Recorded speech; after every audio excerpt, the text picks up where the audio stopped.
what is up mga kapatid?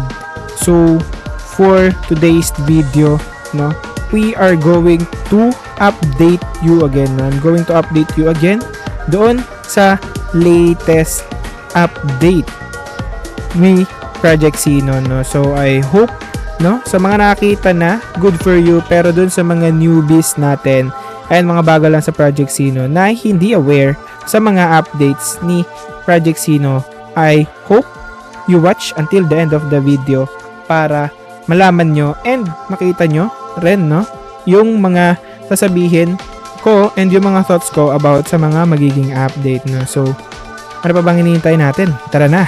So, ayun na nga mga kapatid, nandito na tayo, no. So, sa news part, no. So, alam kong alam nyo na yan kung lagi kayong nanonood sa atin. Napakadali lang yan mapuntahan, no. Click nyo lang yun sa may upper right corner, guys.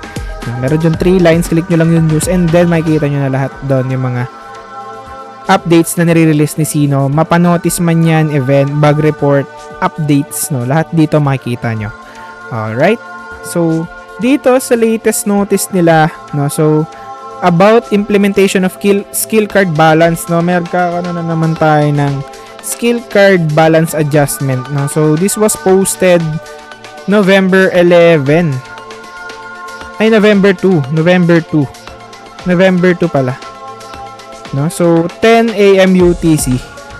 No? Additionally, the trial cap following the rules of Sino Pro Tour. No? So, kung hindi nyo pa napapanood yung videos natin about sa Sino Pro Tour 2023, nagaganapin sa BGC Manila. No? So, make sure na check nyo yung recent video natin about doon para makita nyo and maging updated kayo sa magiging tournament, huge and the biggest tournament of Sino here in the Philippines, no, sa BGC, no. So make sure check niyo yung video natin about that. Alright, so sa skill adjustment details, no, unang-una na si Samurai. So yung Soul Inheritance, yung meron siyang 3 card, no, na ma-adjust. So reduce the HP healing amount nung Soul Inheritance, reduce the growth rate of HP healing, and may 4 turn na cooldown, no? Grabe yun, medyo matagal yung 4 turns na cooldown na yun, ha? Yung Fantasy Slash, increase the HP of the summoned unit. Grabe, ang sakit na nung Fantasy Slash, tapos may increase pa yung HP nya. So are we going to see summoner na Samurai na madalas, no? So we will see, dahil hindi naman na-adjust yung masakit niya na ano, na card. So yung Malais, add 2 turn cooldown, no? So hindi na siya may spam. So may cooldown na siya.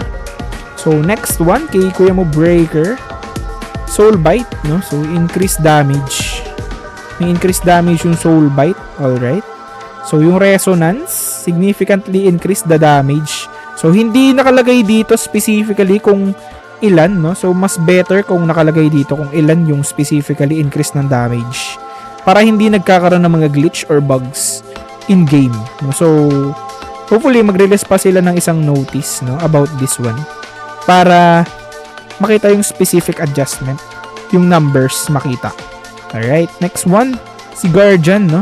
Power Strike, no? Increase lang yung damage ng Power Strike, no? So next one, si Psychic. Alright, just yung Little Thunder with reduced damage. Grabe naman, sa pool na naman yung Psychic natin. Sa pool. Pati yung Fireball, grabe. Umaray na kasi si Ninja kapag ito yung ginagamit natin, no?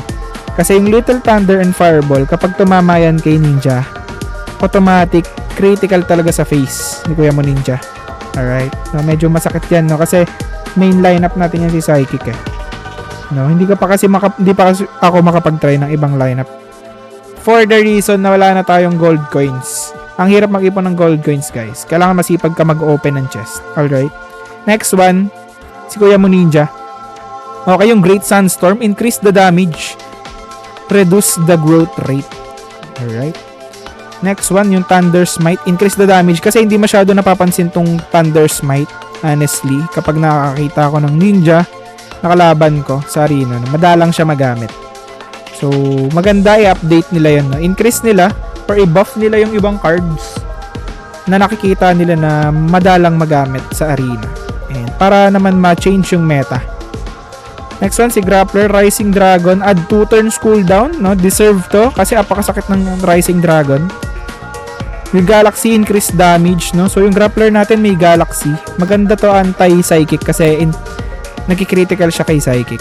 So, mga kapatid, maraming salamat sa pag-tune in, no? So, I appreciate you all. Maraming salamat sa support. Don't forget to like, comment, and subscribe on our YouTube channel. Kita-kits ulit on our next video. Kita-kits din sa arena. Bye-bye!